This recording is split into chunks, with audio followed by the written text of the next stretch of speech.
in which consensus should be made. So I will try to put my perspective. We'll see how it goes. And apnea and bradycardia mainly for an ICU setup.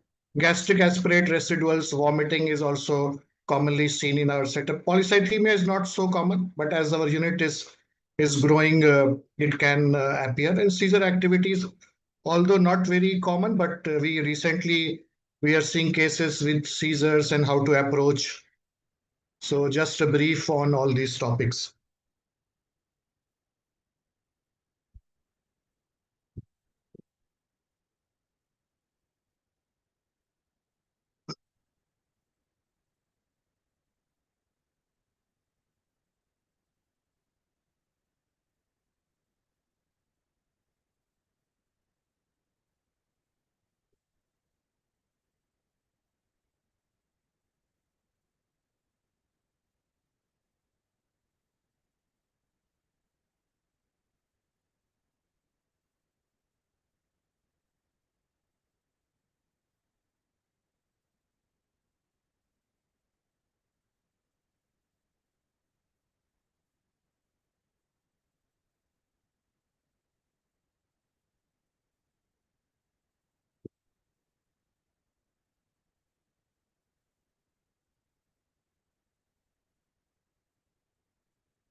We'll start and people can join as later.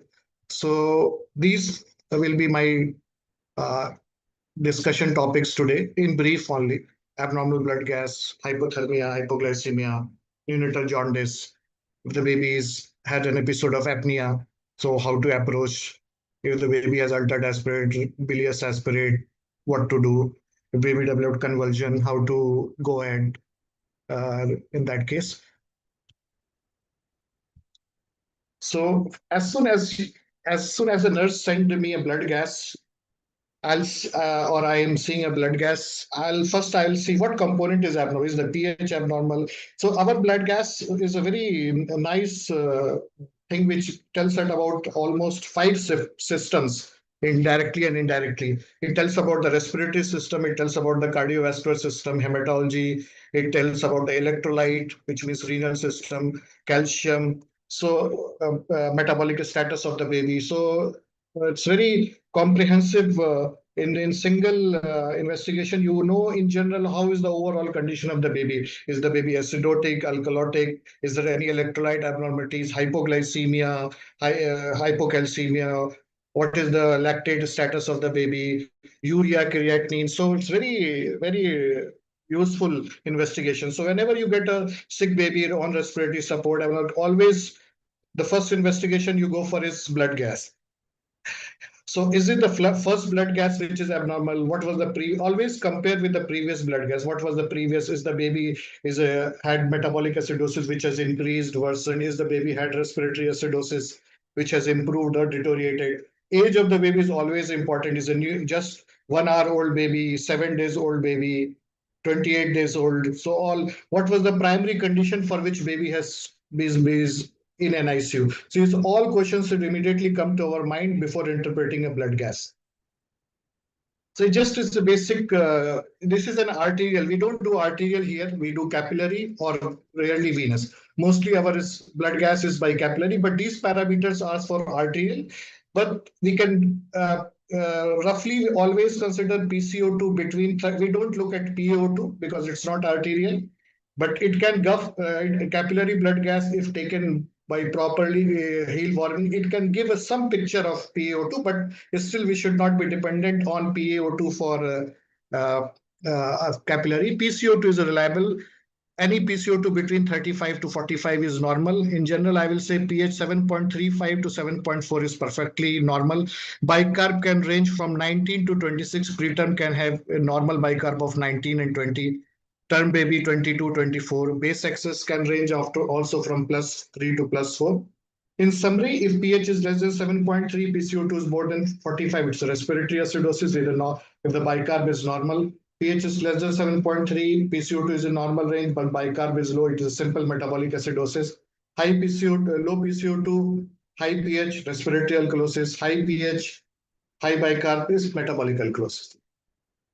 What difference if we take from venous as compared to arterial? Venous will show lower pH values, lower PO2, higher PCO2, then it's good for bicarb estimation. Capillary, it very almost as arterial, it can tell about the pH and PCO2. If PO2 is little bit inaccurate. pH can be similar or low or almost same as, but not as low as venous. So we prefer heel prick or capillary sample. Similarly, it can have slightly higher PCO2 and lower PO2, but arterial. So if we'll classify arterial is the best, then is capillary, then is venous.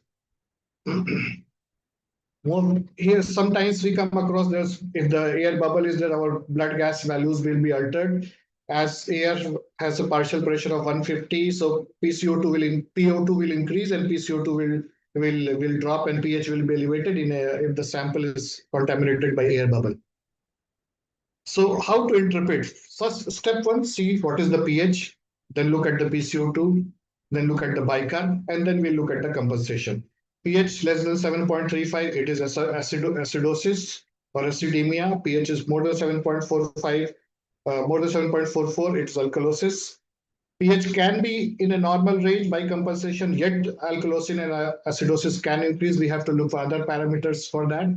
So if the pH is less than 7.35, look at the PCO2. If the PCO2 is more than 45, which is more than the normal range of 35 to 45, it is respiratory acidosis. Or if the PCO2 is not increased, it is almost equal or less than 45, then you look at the bicarb. If the bicarb is low, it is metabolic, then you look at the base excess. How much is the base excess? Similarly, if pH is more than 7.44, look at the PCO2. PCO2 is less than 35, it's a respiratory. PCO2 is equal to or more than 35. Look at the bicarb. If bicarb is high, this is maybe because of high bicarb metabolic alkalosis. So then the body compensates.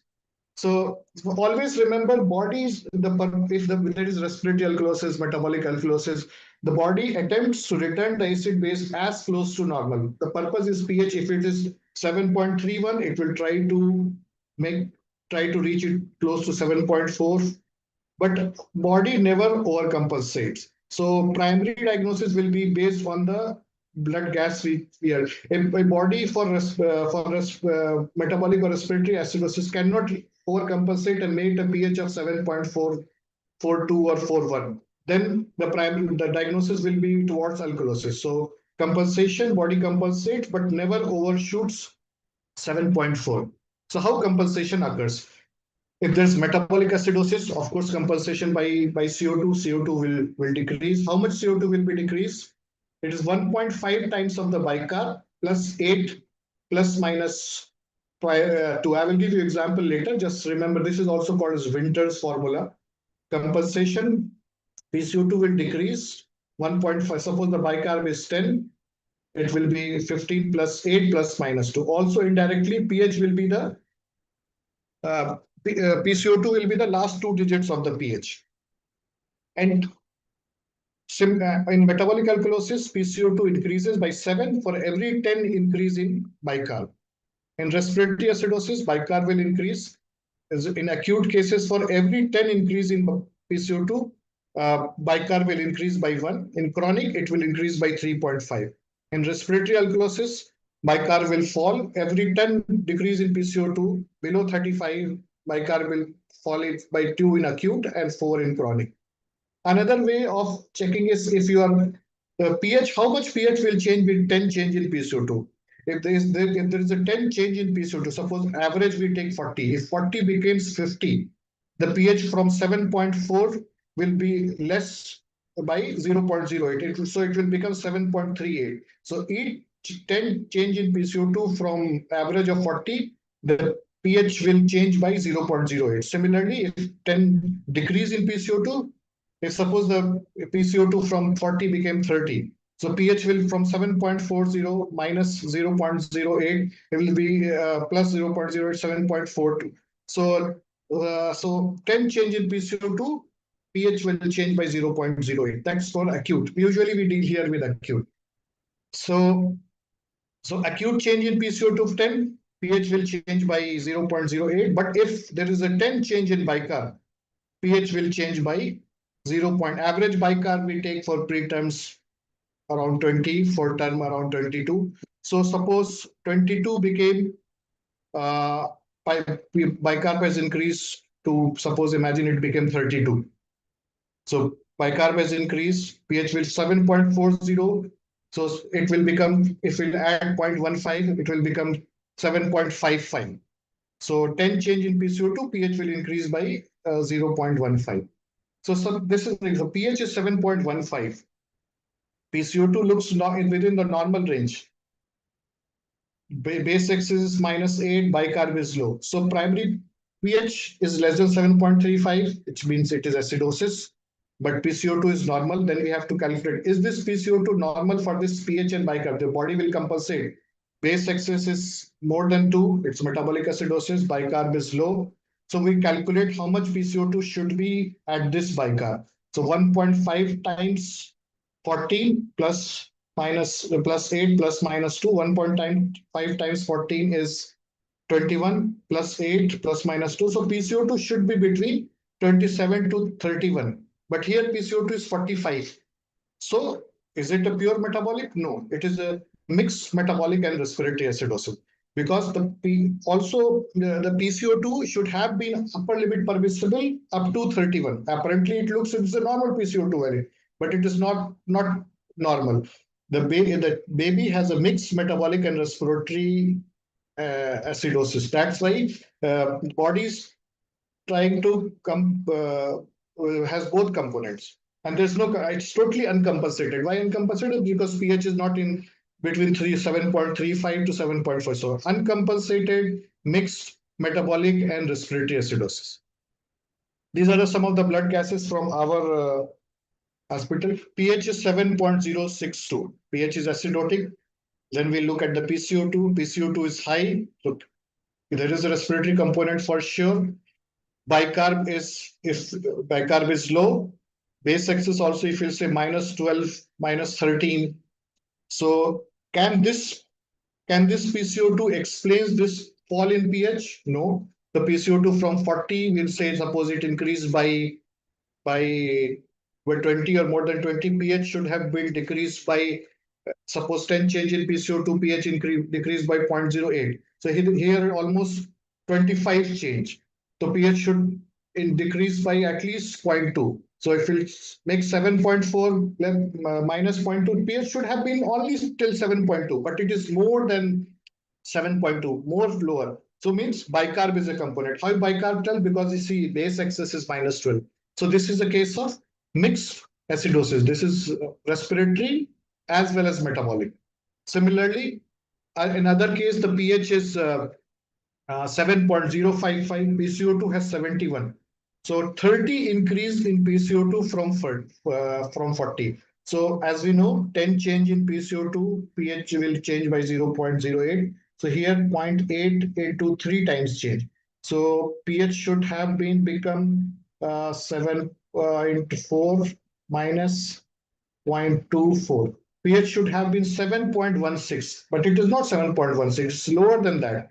pH is 7.055. So this 20 bicarb, although looks close to normal, but it is not normal. Base excess is also telling there's excess of acid, excess of acid. That's why base excess is -10. So this is also a mixed acid. Only PCO2 is not able to explain So in this case, management will include the respiratory management as well as make sure that baby is not in shock, hemodynamically stable, there's no sign of hypovolemia, give adequate fluids. Not only the respiratory and metabolic management should be included as well. So this is also a case of mixed acidosis. So my message is just to look at the whole blood gas, pH, PCO2, bicarb. Don't get fixed on a one isolated value and derive it. See the base excess, see the lactate. This all see in the first case lactate is 12. It tells that metabolic component is also significantly involved. This is a nice. This is a Davenport diagram. You can plot your pH, plot your PCO2 along with bicarb to give it is whether it's a mixed case or acute only simple acidosis metabolic respiratory. Suppose a baby has a pH of 7.2. Baby has a pH of 7.2.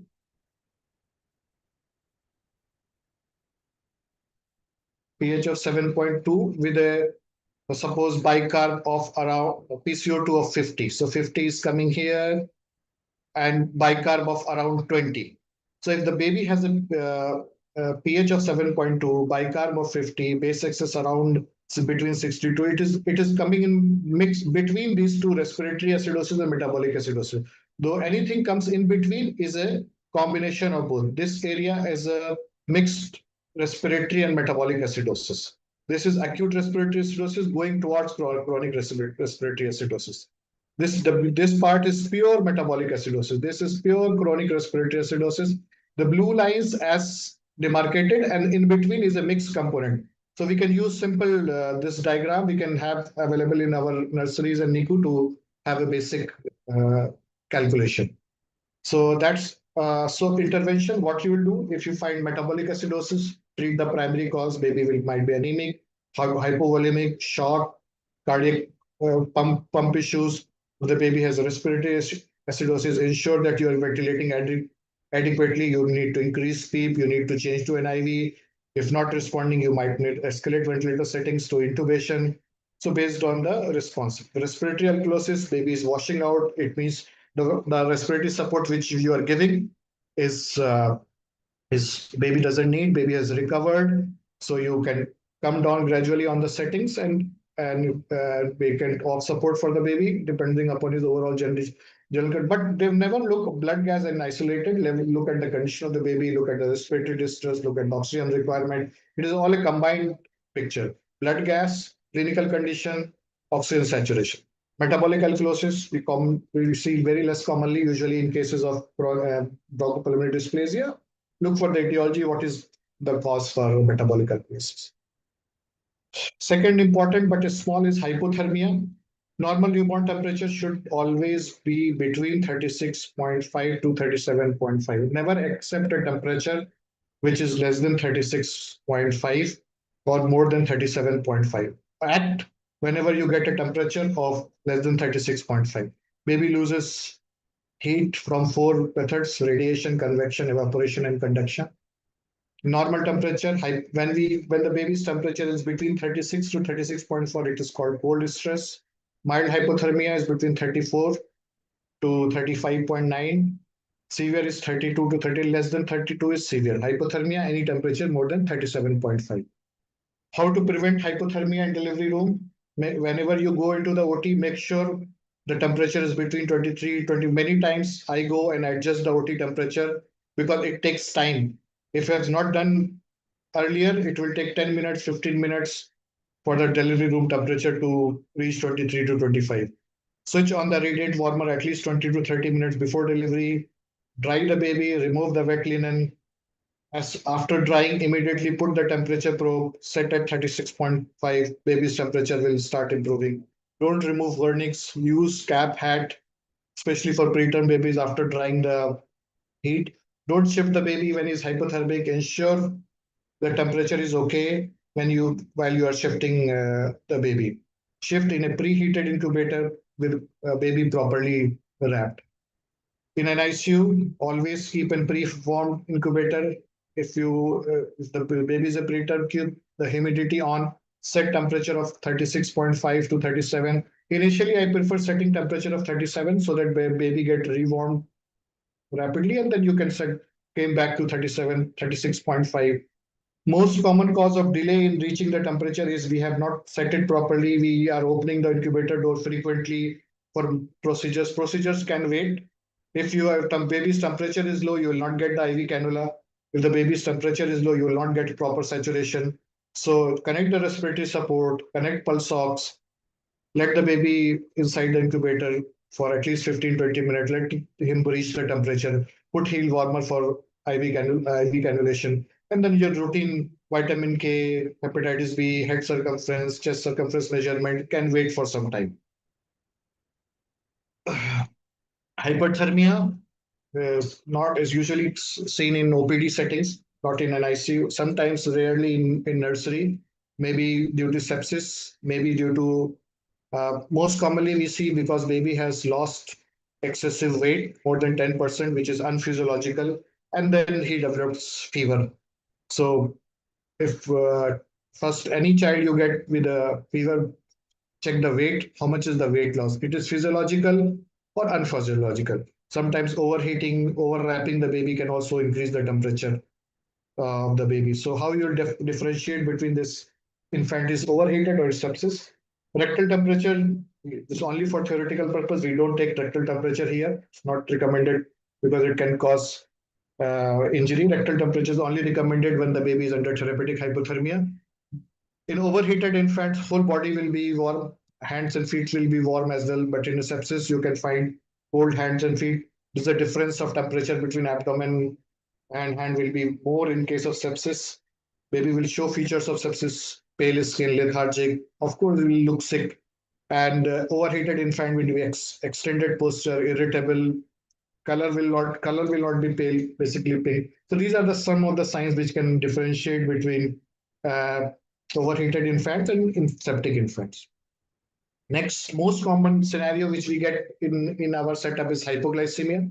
There's no absolute definition. Everyone's school has a different value because there's no evidence at which they say at this level brain damage will occur. So people are very uh, cautious. They want to maintain a good level of sugar. At-risk infant, late preterms, small for gestational age, infant of diabetic mothers, large for gestation. These are at high risk for hypoglycemia.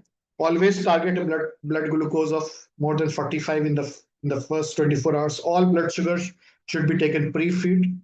If the baby should be able to maintain a pre-feed sugar of more than 45, and after 48 to 72 hours, the varied opinion, Pediatric Endocrine Society says maintain up to 70 to 60, but any value above 50 to 60 milligram per deciliter is fine. Preterm infant, there's no consensus, but which level the hypoglycemia can cause damage. So always keep target more than 50 to 60 milligram per deciliter.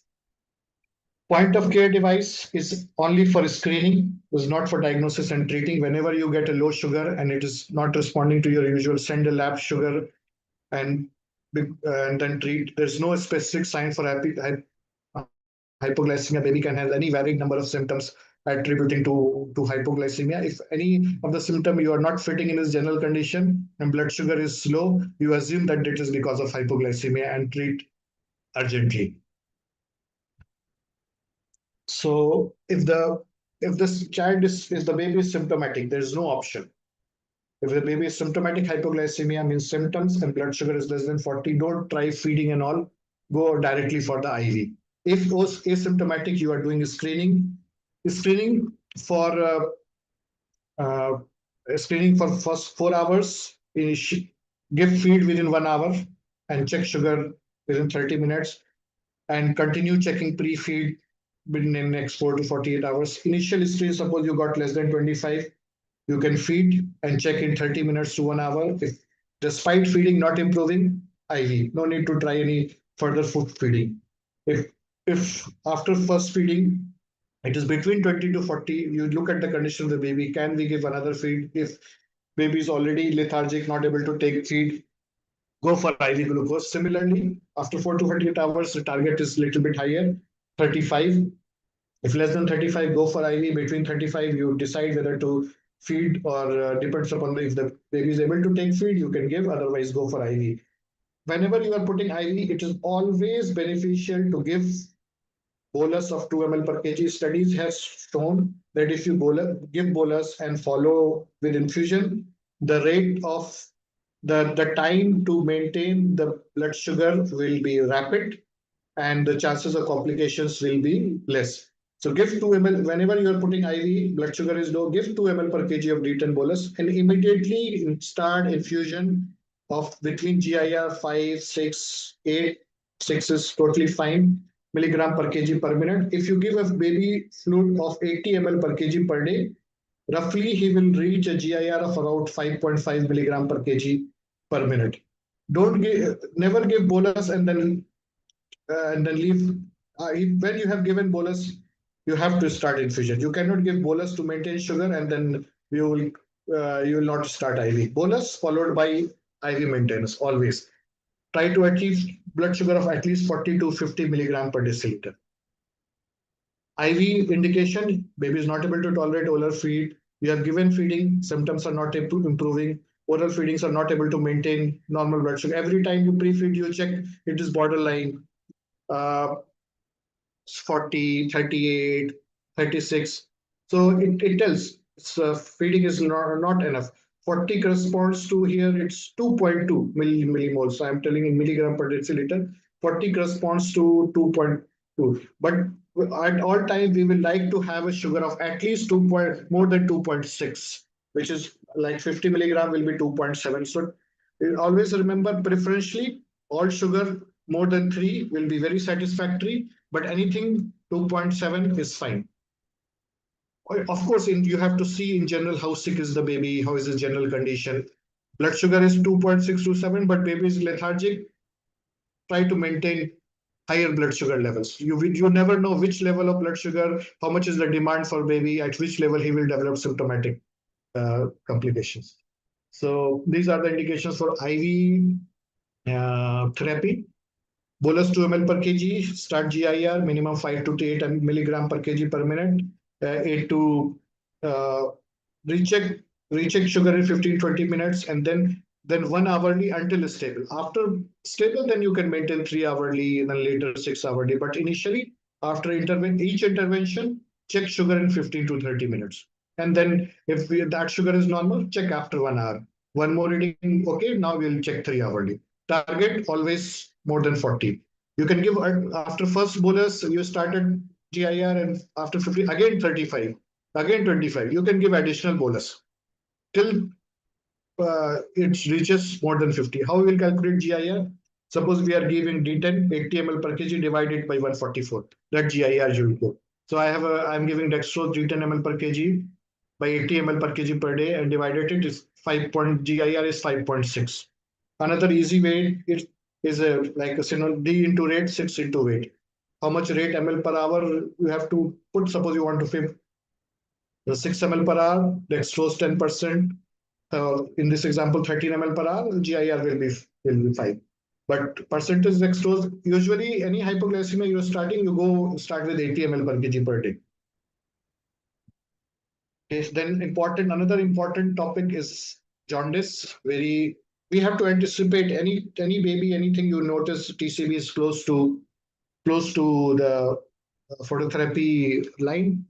So these questions should automatically come in our mind. What is the gestation age? It is 34 week or 35 week or 36 week. Each week decrease, there is high risk of neurotoxicity. Is the jaundice developed in first 24 hours? Is the phototherapy, there is risk of hemolysis for any cause, any past history of siblings requiring phototherapy, maybe G6PD, family history of there's any red blood disorders, if the baby had a weight loss, is there any significant bruising, hematoma on the body, it's the infant of diabetic mother. These all predisposes to a high level of jaundice, significant hyperbilirubinemia. So normally we start checking TCB at 12 hours of life, and then we check every 12 hourly if there is a risk factor, or 24 hourly. If DCT positive, check TCB within every 6 hourly. In DCT positive, if developed early jaundice on phototherapy, you send CBC, retic, or general blood picture to see how much hemolysis is going on. Are we anticipating a further fall in hemoglobin? is the jaundice is going to have a rapid rise. That only fall in hemoglobin, reti count, and features of hemolysis on general blood picture can tell. Use AAP chart for more than 35 weeks. Nice chart for preterm. For each gestation, there is nice chart. Follow that chart for preterm jaundice. So this is we very frequently come across. What is the delta? Delta is the TCV we checked based on and the phototherapy level, and based on discharge recommendation. Also, I can say the action recommendation. If delta is very close, 1.9, if baby is less than 24 hours, yes, immediately send TSB. Here written in 4 to 8 hours, but I will not wait for 4 to 8 hours. I will send immediately one TSB and follow that one. If more than 24 hours also, if it is delta is between 0.1 to 1, I will not wait. I'll send a TSB, delay the discharge, and see the level, and accordingly you decide.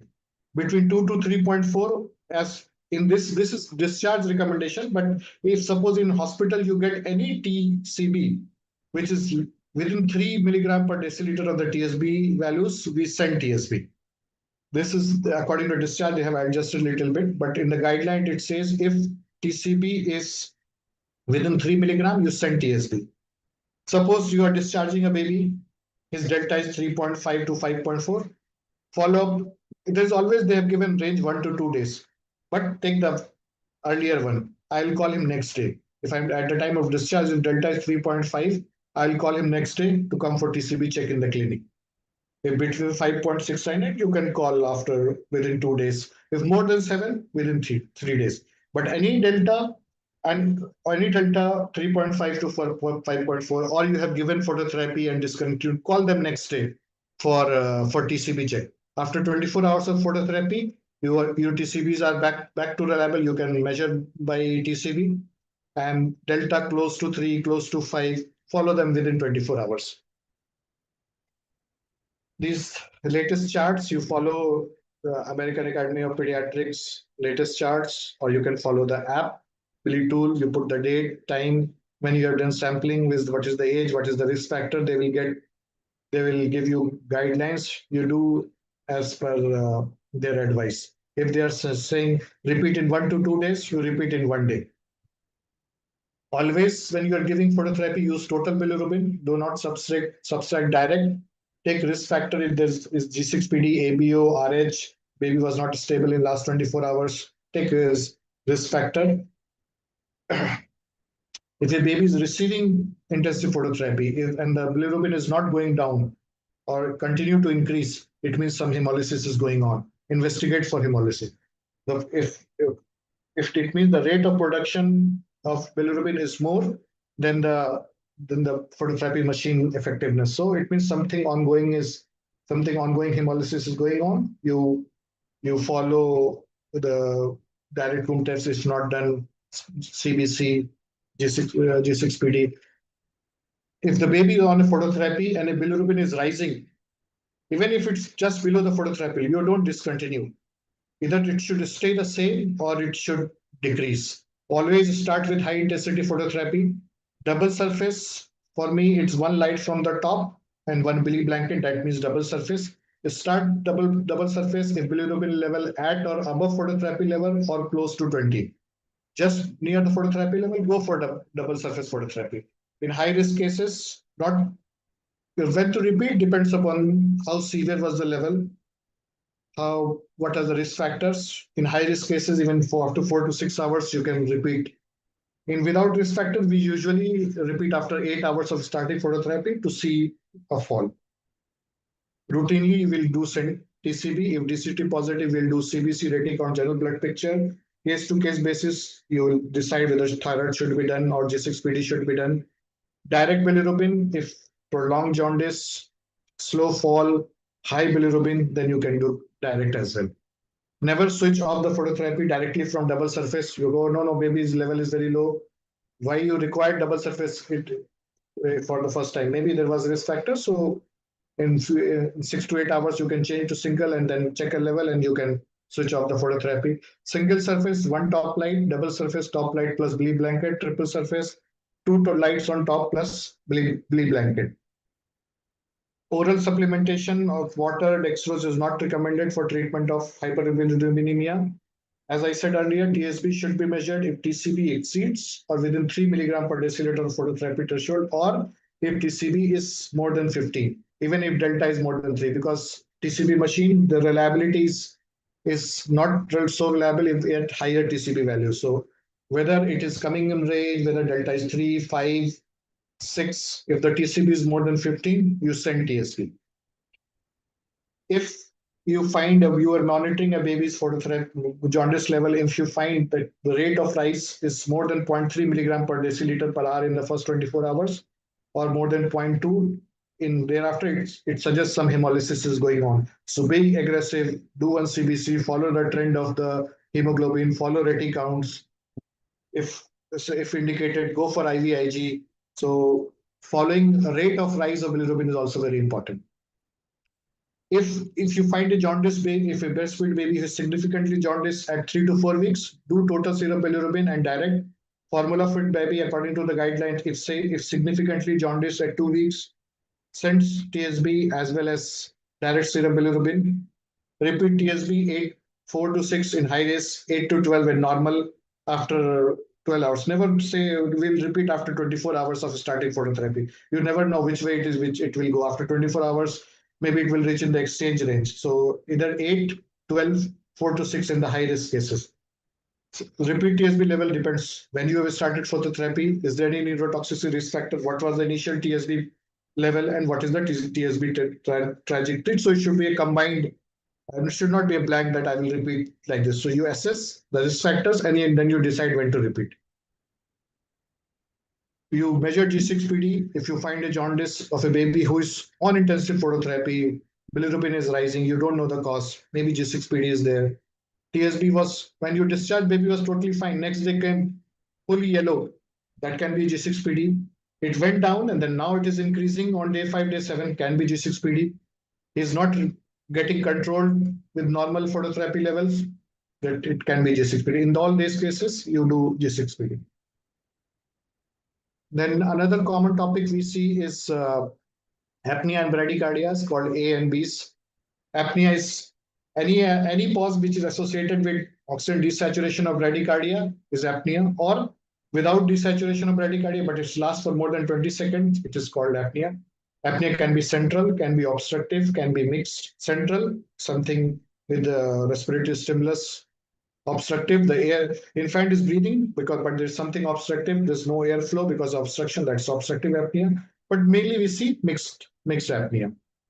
Babies have periodic breathing, they can have respiratory pauses for more than 3 seconds, but never more than 20 seconds. They are not associated with bradycardia. Periodic breathing more seen in preterm infant term.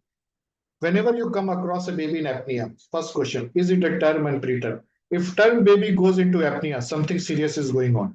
Something very serious is going on. So you analyze, it is the CNS cause, metabolic cause, hypoglycemia cause, electrolyte abnormality cause.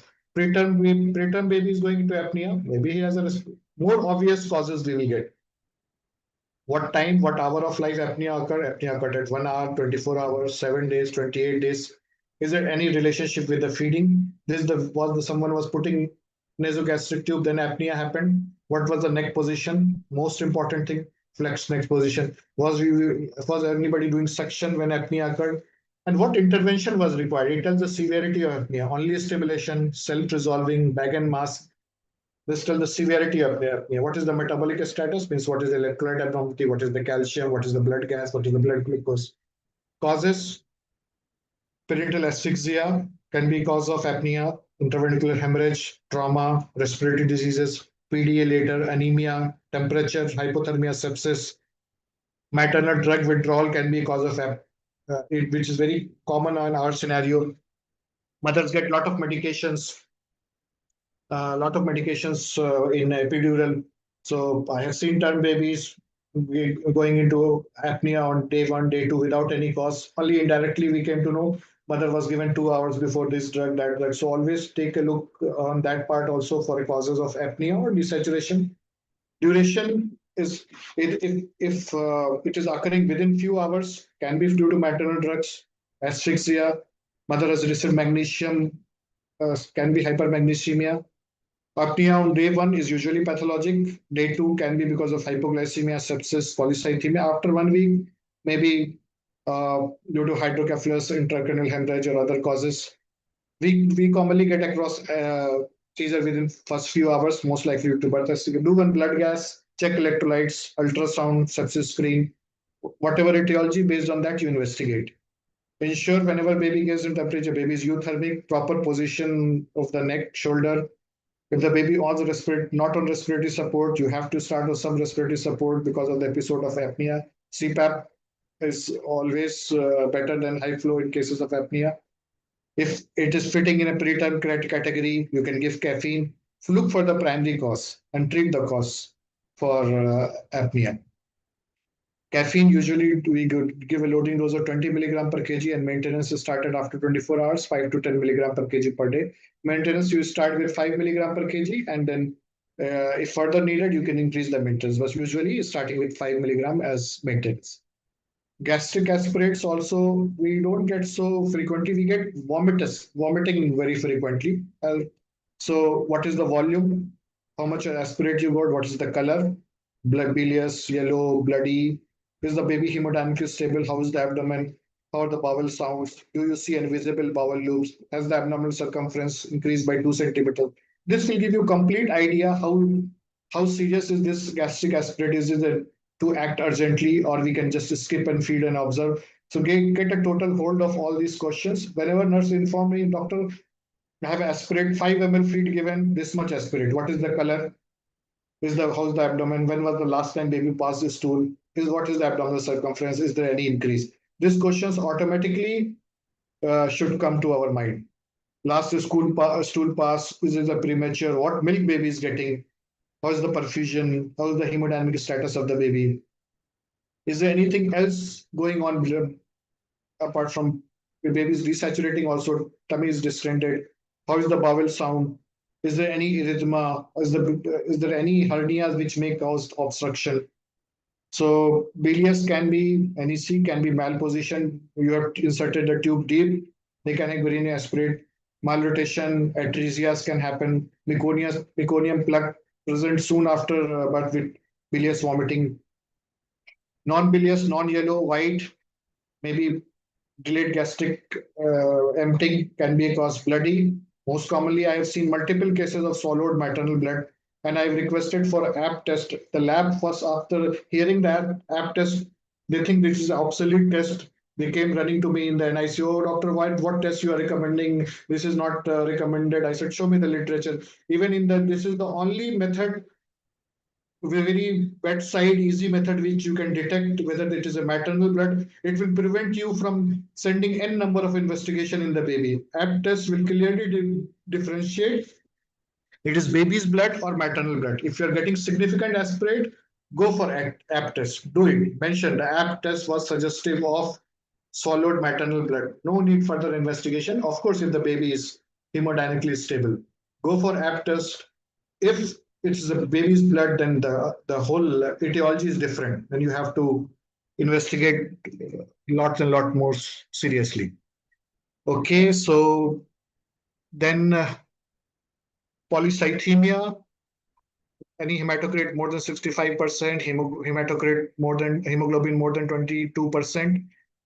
Treatment based on the symptoms. If there's no symptom, leave it, hydrate the baby, increase TFR by 10 or 20, and see if symptomatic and hematocrit is more than 70%, do partial volume exchange transfusion. But first action, before you do it, take a decision, increase TFR. You got a 66, 67 hematocrit, baby was getting TFI of 80, increase to 90. And then you follow it up. Convulsions, neonatal convulsions are rarely idiopathic. There will be etiology, most commonly HIE, intraventricular hemorrhage, metabolic cause, infection, inborn error of metabolism, and see these are the main headings of any neonate developing convulsion. First question, is it really a seizure or is it a jitteriness? Jitteriness is confused. How we can differentiate? There's no abnormal eye movement in a jittery infant. As soon as you hold the hand, movement stops. They are fine, mainly tremor-like, not like clonic. clonic movement as seen in seizure. Is it really seizing? At what age the seizure developed? What type of seizure it was? Was there a risk factor to causing seizure? Is the infant preterm? Is the infant term? If he's really seizing, you cannot stop the movements. EG will be abnormal if available. Each eye movements will be abnormal. Most first is the history of birth asphyxia. Is the infant full term or preterm? Term infant will have subtle seizures. Preterm infant will develop chronic seizures.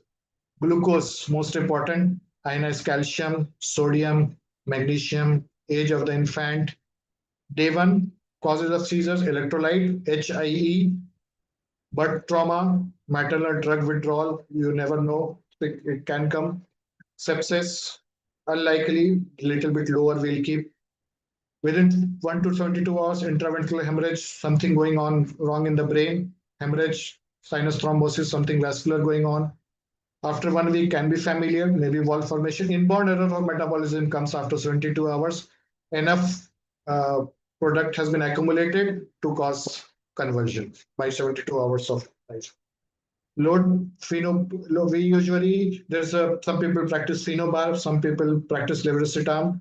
Still, levetiracetam is a upcoming drug, but if you ask me, first line of drug is phenobarb. But because of the issue of respiratory depression, we go with the levetiracetam as because there's a Volpe's textbook of neurology for units recommend load with at least, don't load with 20, 30, load with, if baby has a blood load, because all seizure will not subside with Levera. Load with a good dose of 50 milligram per kg and then reassess.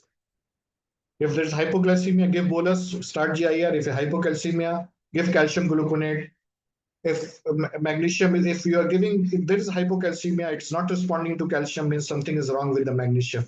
So you correct the magnesium, send the magnesium level and give a magnesium dose of magnesium sulfate for controlling the seizure. 1 ml of 10% calcium gluconate contains 9.3. So you can calculate 100 mg per kg with how much ml you have to give calcium gluconate. So load with anticonvulsant, check for the common causes, give bolus if hypoglycemia, and then continue the maintenance and plan imaging further. Thank you so much for your time and attention.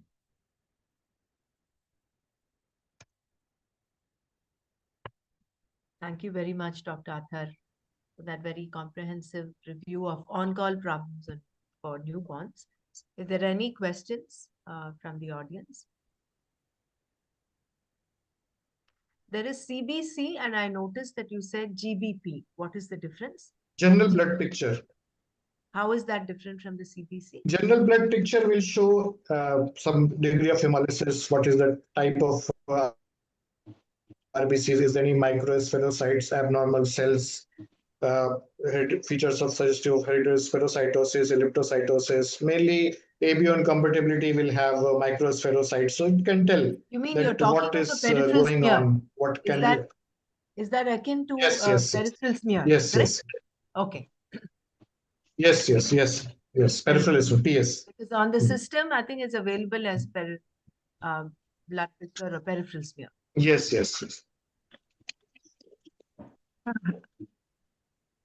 Good afternoon.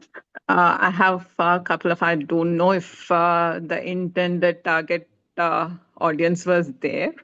There are a couple of questions I want to, some practical questions. Yes, please. In each section, I have one question. In the hypoglycemia section, we more often than not encounter the asymptomatic, and there are steps of handling the asymptomatic. I noticed that we actually had evolved some concepts in Manama, and they're still following, I believe. The administration of, you are more focusing on not considering the asymptomatic. So how about the dextrose gel, which has been, which is not available? We researched that. We made an equivalent with 50% dextrose that we have application in the buccal, and it kind of really steers us away from IV in asymptomatic category. Do we have some policies to include that and equivalent of manage to calculate for 50% dextrose, use it as a buckle, as a in-between administration, because it's one of the well researched one in the peripheries where you want to avoid unnecessary IVs in asymptomatic categories in the day one. Yes, dextrose gel, people have used a lot of studies. They say it helps in preventing IV, but still it's not incorporated in the major guidelines. We follow Canadian, American, It is British. incorporated, right, in the asymptomatic category as Till now, bridged in between the AAP guidelines, they the don't. 40% dextrose gel as one of the in the asymptomatic category, I'm saying.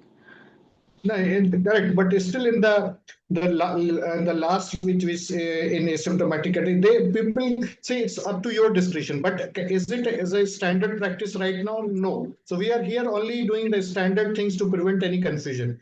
It is useful. It is shown its effect, but still it is not as a standard practice.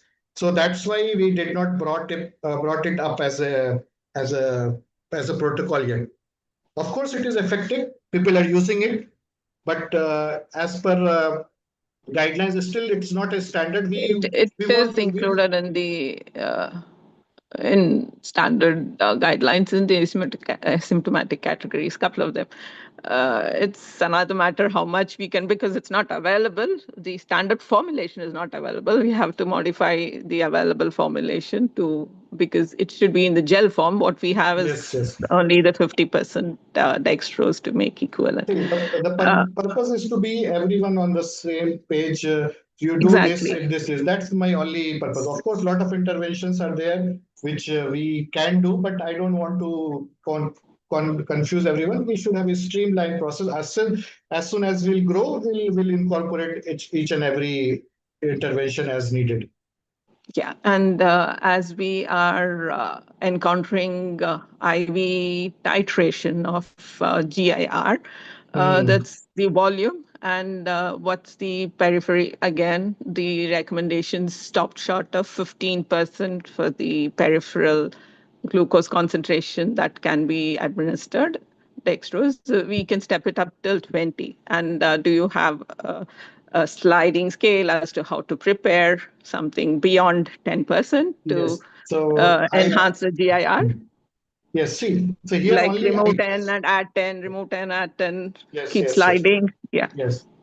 So here only I touched the initial management, the titration and all would have been a next presentation. But see, you Yeah, have when we're talking GIR, yes, initial 10 would start with probably 5.5, and since we probably may not achieve control, we yes. probably will have to enhance the So, GIR by increasing the concentration rather than the volume, and that so we have the freedom to go up dextrose, till 15%.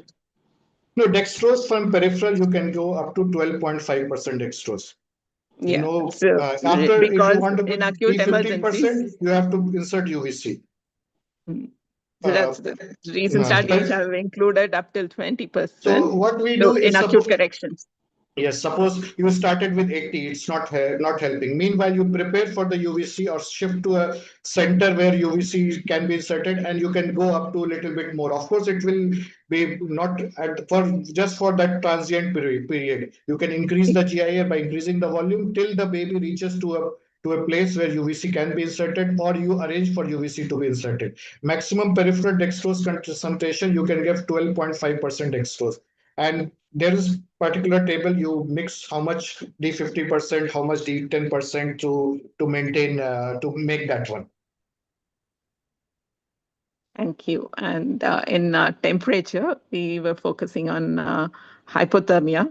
We encounter HIEs, and Yes. in HIEs, do we have the institutional guidelines? They may not be requiring cooling, So yeah, we but shifted one baby for therapeutic hypothermia. So as soon as we came to know, as soon as the baby developed seizure, we switched off the warmer, shifted, and then as soon as I contacted on call Dr. Rauf from Salman, he said switch off the warmer, send the baby with no temperature heat source. So because we are going to, because first 2 hours, 6 hours very important, but this is a practice. Usually people don't switch on the, don't rapid warming and rewarming is all more detrimental in a case of birth asphyxia. So if you suspect any case with birth asphyxia which might need therapeutic hypothermia, don't try to maintain, and make sure his temperature is 36.5.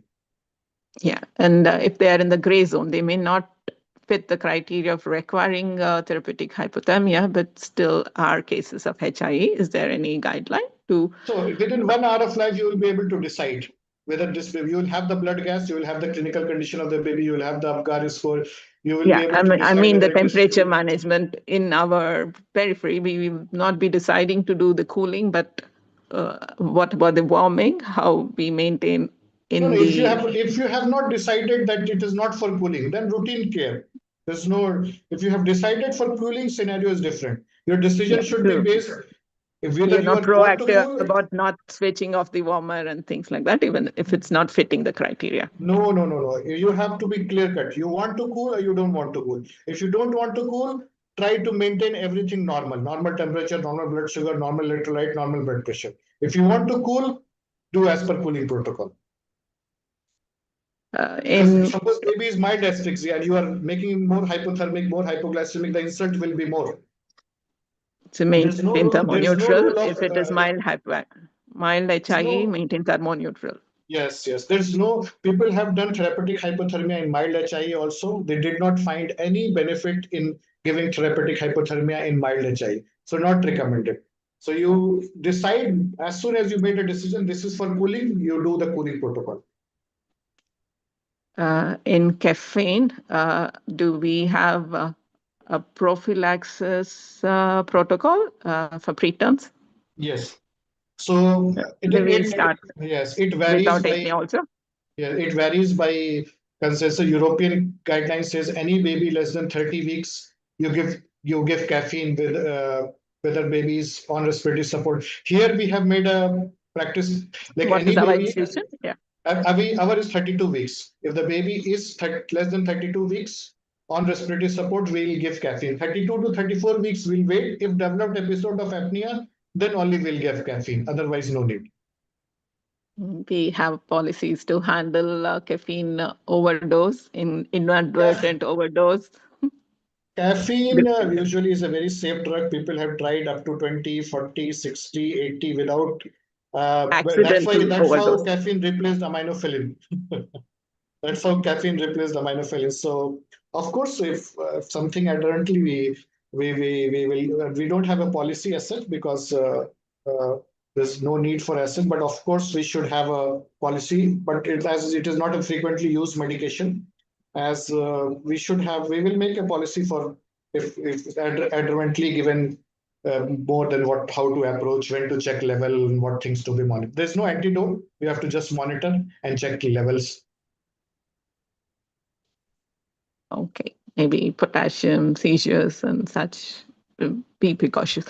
And in the blood gas, when on-call physician notices a mixed picture, does he have freedom of deciding the fluid correction? Is there guidance for an on-call specialist to decide how much bolus, what needs to be monitored, when the respiratory support has to be twinned with fluid correction and uh, policies like that? Yes, see, so whenever something acute, they can intervene based on the guidelines, and they can based on as for acute event. Don't no need to this one. Okay, first, if suppose blood sugar is 25, so Yeah, I the mean the blood gas. recommendation, I'm yes, talking about the yes, they can blood do gas. this. Then they can do. Suppose the baby is on Initial CPAP. fluid correction, and then how much fluid correction they can do, That and see acute management they can do on the spot, and then they can discuss. Suppose I had a when baby I made off respiratory support. So in the night after 12 hours again became tachypnea. So the on-call person did blood gas, did chest X-ray, then they contacted me. Doctor, this happened. I did this. and what is your decision now? So that's how we want. So at The that point metabolic of time, component, like fluid boluses, they cannot be very liberal in it, and they no, need so to the be, sea fluid, yeah, we don't get, of course, if such like a, metabolic corrections yes, and yeah, then we should know how to manage shock in a preterm, how much bolus to give, what are the other exactly. parameters. And you have to be more precise with Yes, it, and yes. you'll have Echo to should have be a, more monitoring. yes. Yeah, What is the so probably IPC? you can draw the the targets and where they have to draw the line, and probably acidosis is dealt in a different way. Yes, yes. And those, So that will be a separate presentation, how to manage shock in an ICU. Suppose the baby has tachycardia, hypotension, metabolic acidosis. So only thing they have to remember that they can give bolus, but it should be over 1 hour, 10 ml per kg, not like 10 minutes. 10 ml per kg over 30 to 1 hour. And by the you start bolus and you contact the on-call neonatologist. I have seen this is the scenario, how to go ahead. You have enough time for that. After you can start bolus will take 30 45 minutes 1 hour, and then we can take a call, what is the reason of this shock. Is it a septic shock, it is related to something bleed or something like that.